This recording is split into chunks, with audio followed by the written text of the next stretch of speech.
Сәлеметсіздер ме, құрметті көрермендер? Менің каналыма қош келдіңіздер. Бүгін біз кешкі асқа өте ерекше тағам жасаймыз. Қараңыздар, қандай керемет.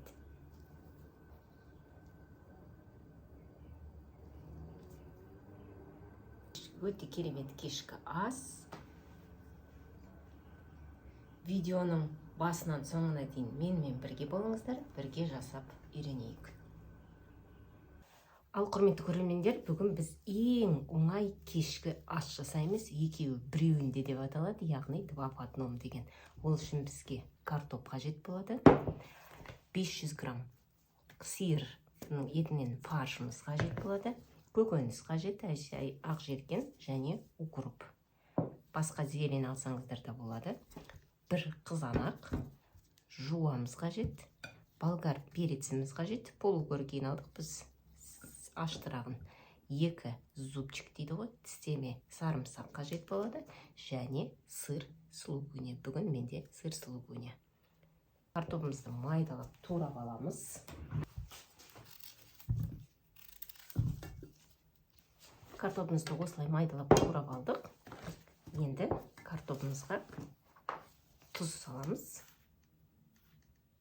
Бір толық чай қасық десек те болады. Енді болмаса, толар-толмас ас қасықпен қантымыз, тұзымызды салып, үстіне суымызды құйып, картопымызды пісіріп аламыз. Картопымыз пісіп жатыр. Енді біз, яғни начинкамыз дейді, начинкамызды жасаймыз. Ол үшін бізге бір жуамызды майда етіп турап аламыз. Мінекей, жуамызды майда етіп турап алдық. Енді сковородкамызға, яғни қазанымызға майымызды қойып, ең бірінші жуамызды қуырып аламыз. Ал кеттік. Құрметті көрермендер, қазанымызға 100 граммдай май құямыз.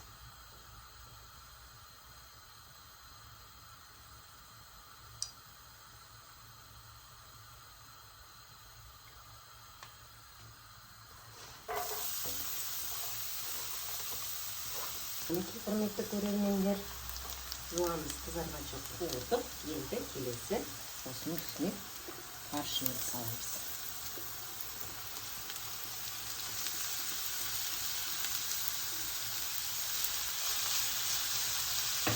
Фаршымыздың үстіне бір чай қасығы тұз және аздаған қара бұрыш саламыз. Араластырып, баяу отта 10 минуттай қуырамыз. Ал біздің фаршымыз қуырылғанша біз қызанақ пенен болгар перецімізді майда етіп турап аламыз.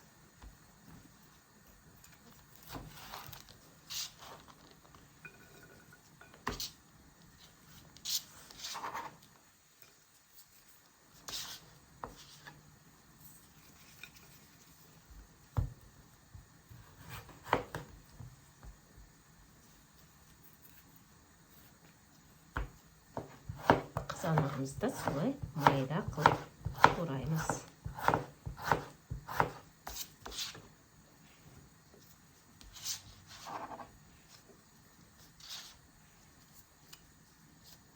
Мінекей, қызанақ пен болгар перціміз дайын. Мінекей, құрметті көрермендер, фаршымыздың қуырылғанына 10 минуттай уақыт болды. Енді осы фаршымызға біз 2 жаңағы зубчик чесногымызды саламыз.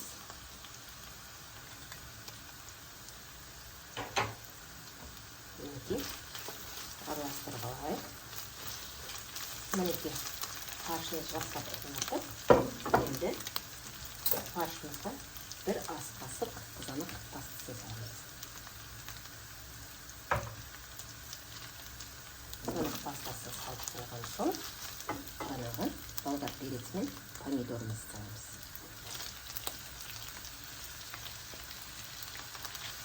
Баяу отта тағы да 10 минут қуырып аламыз.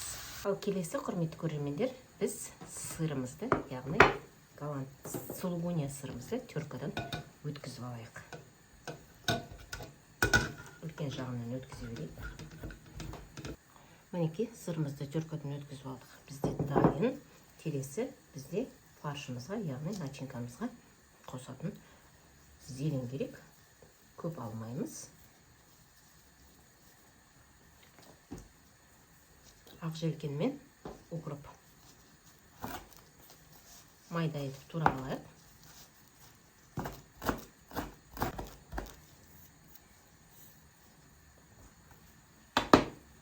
Мінекей дайын. Құрметті көрермендер. Баяу от жақсылап қуырып алдық фаршымызды. 10 минуттай тағы уақыт өтті. Үстіне көкөністерімізді саламыз. Бізде ақ желкен мен укроп. Петрушка салам десеңіздер де болады, өз еріктеріңіз. Баяу отта тағы да 20 минутқа қойып қоясыздар. Ал келесі, құрметті көрермендер, біздің картопымыз дайын болып қалды. Картопымыз суығанша бізге картопқа қосқанға укроп керек. Укропымызды майда етіп тұрып аламыз. Мінекей, құрметті көрермендер, картопымызды пісіріп алдық. Енді бізге картопымызға 3 ас қасық сүт қажет болады. Сүт қосамыз. Қара бұрыш қосамыз. Және кукурузный крахмал керек.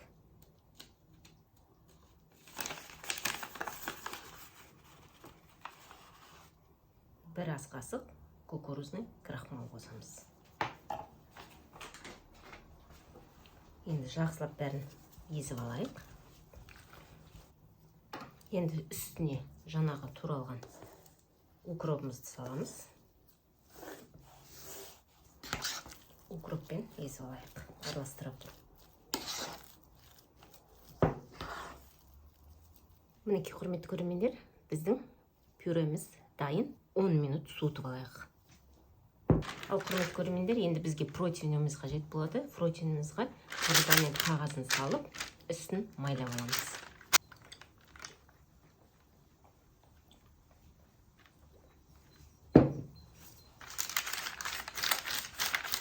Мінекей, құрметті көрермендер, пюремізді суытып алдық. Енді пюрелерімізден шариктар жасаймыз. Қолымызға кішкене май алып алайық.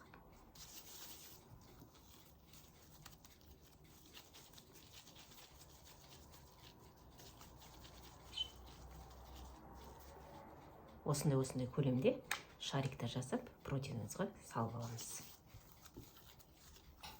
Шариктар жасап алдық, құрметті көрермендер. Бізде шариктарымыз дайын. Енді осы картошкаларымыздың пюреміздің ортасын осылай етіп жайып шығамыз. Құрметті көрермендер, мынандай қылып барлық жасап шықтық. Енді сырымызды саламыз. Және үстіне начинкамызды аламыз. Начинкамызды дайын.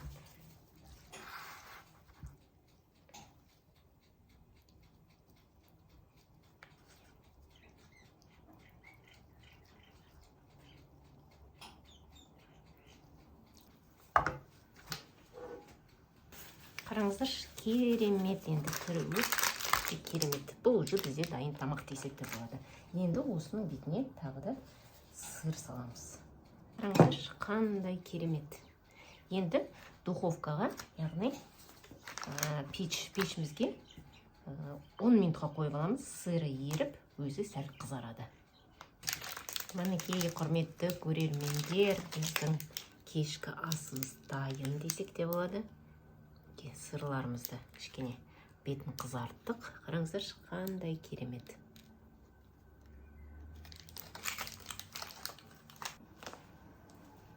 Ал құрметті көрермендер, ондай болса бүгінгі біз кешкі асымыздың дәмін көрейік. Ортасын бөліп сіздерге көрсетіп қойдым.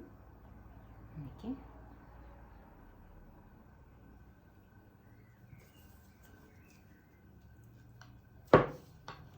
Кешкі асымыздың дәмін көрейік. Бісміллә.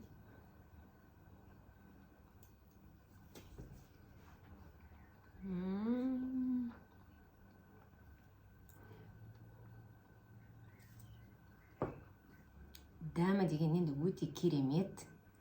Жасап көріңіздер. пікірлеріңіз болса, пікірлеріңізді қалдырып, лайктарыңызды басып, мен каналыма тіркелуді ұмытпаңыздар. Ал мен сіздермен қоштаспаймын. Келесі көріскенше аман болыңыздар.